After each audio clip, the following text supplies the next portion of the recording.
What's up sa inyo mga ka-farmers? So ngayong araw ay magagawa tayo ng kubo dito sa bundok. So ayan, inahon pa namin yung mga yero na yan galing sa baba. Yan, para magawa ng kubo dito dahil hirap na hirap kami pag umuulan eh. Wala kaming pagsilungan. At syempre mas masarap talaga may kubo kasi pag tanghali na pagkatapos kumain pwedeng mahiga-higa, magpahinga ng konti, ganun. At tutulugan din natin to pag magkukopar tayo ng nyug. So yun guys, samahan nyo kami. Tara! So ayun guys, una bumili muna ako ng mga aero dito sa hardware. Ayan oh. So ayan si kuya, siya nagbebenta. Nilalabas niya lang yung ating kukunin na yero. At ito nga pala guys, dahil 12 feet yung yero na yan, tapos 6 feet lang naman yung ating kailangan para sa ating kubo, ay hinatin na lang yung 12 na yan dahil wala na silang stock na 6 feet na talagang putol na.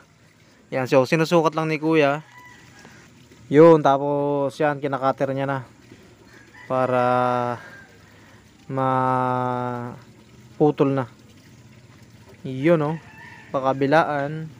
Yun, putol. Yan. Then, ang nangyari guys, ngayon lang namin iaahon itong mga yero na to dahil ngayon lang kami nagka-time. Yan, actually, November ko pa yata nabili yung yero na to eh. Tapos, yun, ngayon lang may kakabit. Ayun nga pala yung kapatid ko, si Christian na una. Dala-dala niya yung 4 na yero. Yan, ito naman ako, nahuhuli. Yan, nagawa ko pa mag-video, no? Kahit na pahon at talagang pagod na.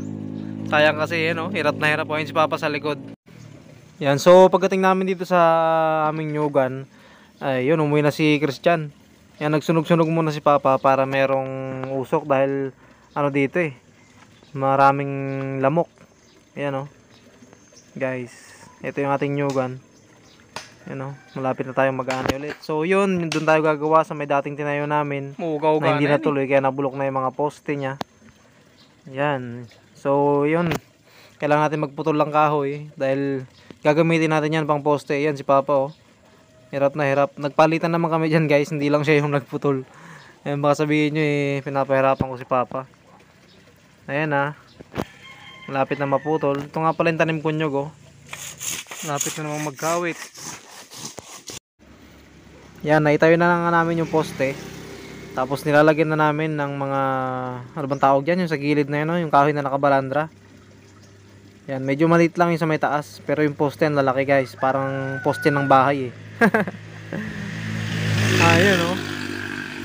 Yan, pinatong ko muna yung camera dito sa may aming koprahan dati, para mabidyohan din naman ako syempre.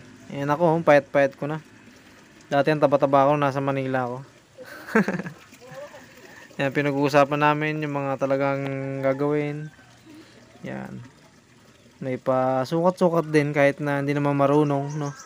Carpenterator sabi sa amin. Yan.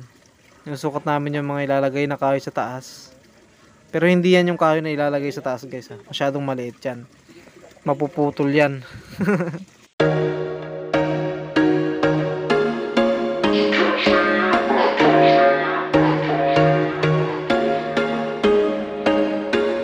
There was once a day that I would pray for you. I'd go and misbehave just so you'd notice too. Sneaking looks up and down from across the room.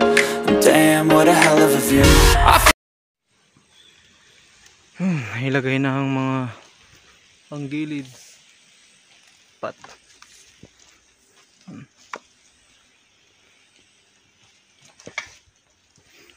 Na guys. Ganyan.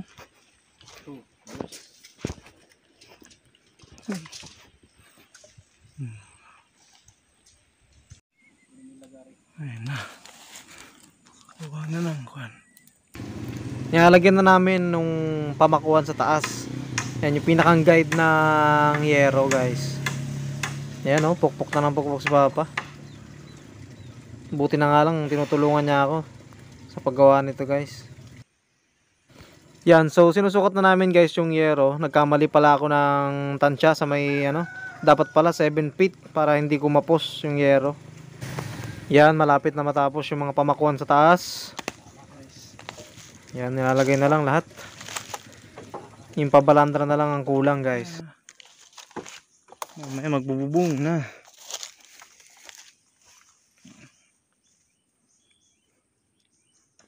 Oo, nalagyan na. Ay. Mga yero. Yun, sa wakas. Yero na. Nagpapako na kami ng yero.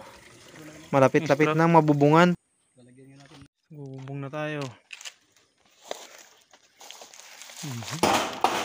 Ayun oh, tuwang-tuwa si Ugo ko. Parang timang lang ako dyan oh. Tinitignan oh. Oras na. 3:20 na pala. Yan, kung mapapansin nyo, medyo bukol-bukol yung aming pagkapako. Mahirap talaga guys pag hindi formado yung kahoy. Kung hindi straight yung kahoy na ilalagay. Nabot din tayo ng nag-alas 4 na.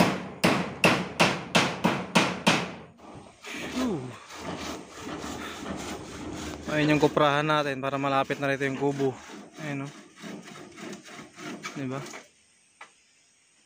Nice na guys. Lapit na. Tapos din.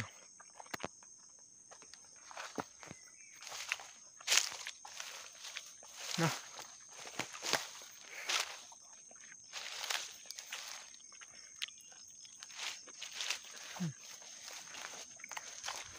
Sahig na lang tsaka dingding. So yun guys, finally natapos na kami magbubong.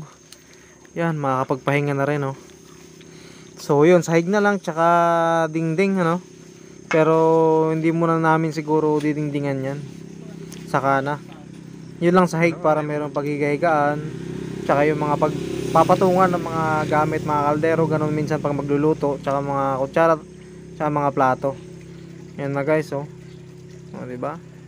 Saktong sakto rin pag magpapahinga tayo. Tsaka pag magkukopra tayo, okay na. So yun lang guys, bye bye.